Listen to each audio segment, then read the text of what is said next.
भाई इंटरनेट पर इस वक्त भूचाल आ चुका है। थालापति विजय जो कि इंडियन सिनेमा के सबसे बड़े मेगा स्टार हैं, उनकी आखिरी फिल्म जननायकन, ये कहो कि पॉलिटिकल करियर शुरू करने से पहले आखिरी फिल्म। तो भाई किसी चीज के साथ कितना गलत हो सकता है, उससे भी कहीं ज्यादा गलत हुआ है इस फिल्म के साथ। अगर हम स्टार्टिंग से देखें तो पहले तो रिलीजिंग डेट का इशू, इसके बाद सेंसर बोर्ड ने इस फिल्म को पास नहीं किया, इस वजह से पोस्टपोन होती रही और फिर तमिल भाषा में इसे लीक कर दिया गया। हालांकि जिसने भी ये काम किया था वो लोग सब पकड़ा गए हैं, लेकिन अभी भाई इस फिल्म को हिंदी में इलीगल तरीके से डब करके और बहुत सारी वेबसाइट्स पर डाल दिया गया है। और जिसने डब किया है उसने अपना नाम भी मेंशन किया है, जो उखाड़ना है उखाड़ लो। समझ रहे हो कितना बुरा हुआ है इस फिल्म के साथ यार। मतलब कोई बंदा 500 करोड़ रुपए लगाकर कोई चीज बनाता है, बाद में इसकी वैल्यू 0 बटे सन्नाटा। और ये पूरा कांड हुआ है राजनीति की वजह से, क्योंकि भाई फिल्म के अंदर ऐसे ऐसे मुद्दों पर बात की गई है जिसकी वजह से पासा पूरा का पूरा पलट जाता। इतने अच्छे अच्छे मुद्दों पर बात की गई है, सच में आम लोगों का दिमाग खुल जाता। आपने शाहरुख खान की जवान मूवी तो देखी होगी, उससे भी बढ़कर बहुत अच्छे से समझाया गया है कि भाई राजनीति का जो दलदल है वो कितना गंदा होता है, और जो नेता लोग अपनी साफ सुथरी इमेज बनाकर पब्लिक के सामने आते हैं वो अंदर से कितने करप्ट और कितने बेईमान होते हैं। उन्हें लोगों की 1% चिंता नहीं होती, वो बस विकास के मुद्दों से भटकाते रहते हैं और नए नए मुद्दे लाते रहते हैं एंड रूल एंड डिवाइड का गेम खेलते हैं। सबसे बड़ा मुद्दा यह है रूल एंड डिवाइड का गेम। बोले तो दो कम्युनिटी को आपस में लड़वाना। तो फिल्म के अंदर छोटे बच्चों से लेकर बुड्ढों तक की बात की गई है। जो छोटी छोटी बच्चियों के साथ गलत काम हो रहा है वहां से लेकर एक औरत तक की बात की गई है इस फिल्म के अंदर। हर एक उस चीज पर फोकस किया गया है जो प्रेजेंट में भारत में चल रहा है भाई। लेकिन भाई इस फिल्म के मेकर्स ने 1 रुपया भी नहीं कमाया अब तक, और जो डील्स ओटीटी के साथ हुई थी वो भी धरी की धरी रह गई। तो दोस्तों सब झमाझम, मेरा नाम है नीरज। हालांकि झमाझम जैसी कोई बात नहीं है, सच में बहुत बुरा हुआ है इस फिल्म के साथ, क्योंकि जो लोग और नेता पावर में है वो बिल्कुल नहीं चाहते कि जनता को आसानी से सब कुछ समझ में आए। और जैसा कि आप जानते हो कि आज 4 मई है और आज रिजल्ट आने वाले हैं चुनाव के, और विजय थालापति की पॉलिटिकल पार्टी का नाम है टीवीके।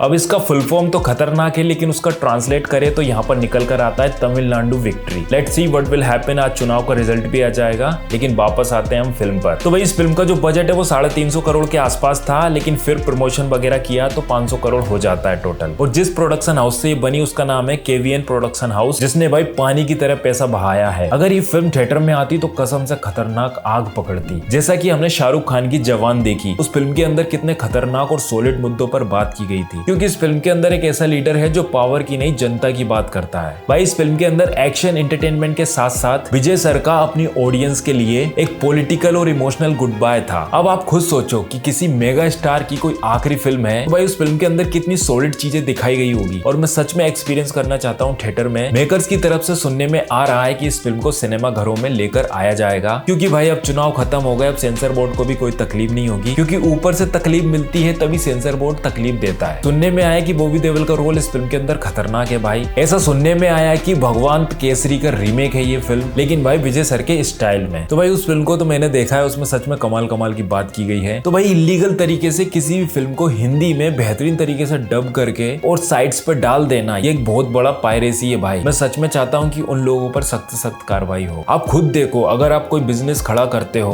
और उस बिजनेस को कोई भी अगर रोन दे तो भाई आपको कितनी तकलीफ होगी, आप खुद सोचो। अब सामने वाले ने फिल्म बना दी है, आपकी मर्जी, आपको देखना है तो देखो, कोई जबरदस्ती तो है नहीं कि नहीं भाई आपको तो थाली ताली बजानी पड़ेगी तभी कोरोना भागेगा, और वैक्सीन लगवानी पड़ेगी तभी सर्टिफिकेट मिलेगा। इन दोनों में से मैंने कोई भी काम नहीं किया, क्योंकि मुझे पता था। भाई एक काला सच सुनना चाहोगे? एक बात बताता हूँ इस वीडियो के माध्यम से। भाई जो सिस्टम है और पावर में जो लोग है वो समय समय पर आपकी मानसिकता को चेक करते रहते हैं कि आप कुछ कर सकते हो या नहीं। सबसे पहले डिमोनेटाइजेशन करके पैसों की लाइन में लगवाया, इसके बाद कोरोना का संकट लाकर ऑक्सीजन की लाइन में लगवाया, और फिर अभी रिसेंटली और प्रेजेंट में भी चल रहा है गैस की लाइन में लगवाया। अब आने वाले समय में खाने के लिए लाइन में लगने के लिए तैयार हो जाना भाई लोगों, क्योंकि भाई सब जगह कालाबाजारी चल रही है। किसी भी जगह पर कोई भी डिपार्टमेंट सुरक्षित नहीं है। हर फूड में मिलावट, हर जगह धांधली दिखेगी इस वक्त आपको। तो मैं तो यही कहूंगा, अपनी तार्किक शक्ति का उपयोग करो और सुरक्षित रहो, क्योंकि कुछ भी सेफ नहीं है बाहर का। क्योंकि घर का तो हम केमिकल का खा ही रहे हैं, तो बाहर का तो इग्नोर करो at least. There is lots of thing जो कि बिना केमिकल के पैदा ही नहीं हो रही है, बनी ही नहीं रही है। फॉर एन एग्जांपल, सब्जियां, टमाटर से लेके हर एक चीज पर